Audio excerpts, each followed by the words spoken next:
Hi everyone, Tracy Steen here. If you are looking to lose body fat, I have 2 tried and true strategies that will work for you coming up right now. So over the years of being a trainer, probably only 4 of the people I've ever trained want to actually gain weight. The rest of us, we're all in the same camp. We want to lose weight or lose body fat. Well, there are a few specific things that you need to be doing if that is one of your goals.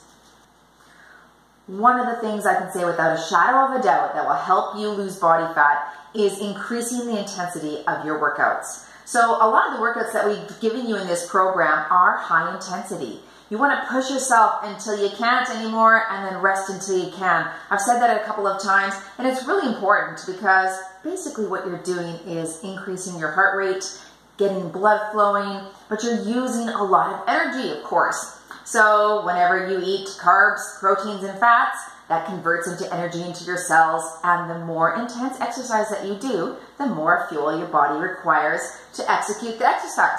But not only that, you also get that EPOC, that excess post-oxygen consumption, which basically means that even 2, 3, up to 5 and 6 hours after your exercise, your body's still working to repay those lost energy stores. So it's really beneficial to work as hard as you can to get that heart rate up.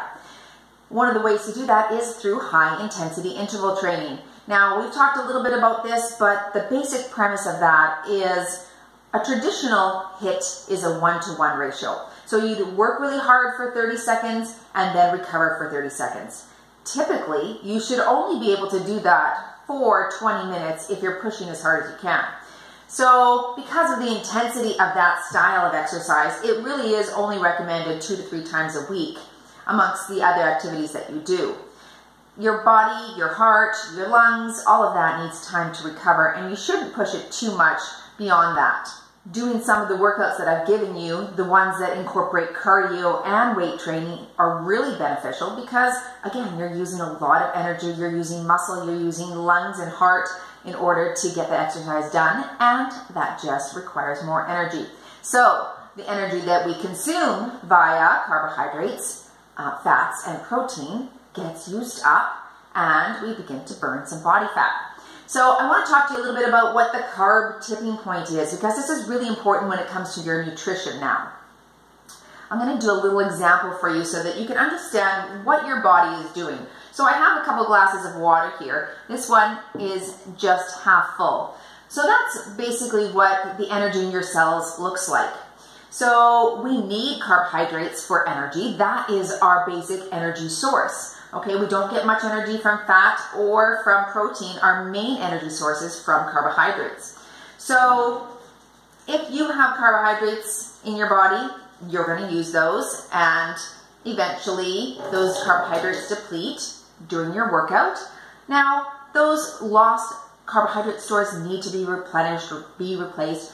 Otherwise, sometimes if you don't have enough in your body, you can end up eating away at your muscle tissue to get energy for your workouts. So that's not beneficial. So people who are on super low carb diets, and a lot of times certain diets say that you can't exercise when you're on their low carb diets. Well, no wonder. You have no energy, you have no fuel in your system. So you always want to make sure that you have some energy in the system to get your workouts done. On days that you are working out, your body's going to require more fuel. So you're going to have to give it more carbohydrates, right? So that's the energy stores. That will give you energy for your workouts. Again, if you don't eat before your workout, or you have a really low carb night before, or a really low carb day, and then you try to do one of our high intensity interval training, you're not going to last very long at all. You definitely need energy for those sorts of things. But here's the kicker. Everyone needs to know what their carb tipping point is. So at which point are the carbohydrates that you consume too much, and eventually what happens is, oh, we have some oats for breakfast, oh, I'm going to have some yam fries for lunch, and I'm going to have also my bun with my burger, and in the afternoon I might have a couple of apples, and then for dinner I'm going to have brown rice, and then I'm going to have pineapple for dessert, and all of a sudden we have too much carbohydrates in our body. And so what happens is any excess, all this excess that's pouring out here, that just gets stored as fat in the body. So that's how we increase our body fat and eventually get to a place where we want to lose body fat. So if you can monitor how many carbohydrates you're consuming, and that really is the key to beginning to lose body fat, is to monitor your carbohydrates.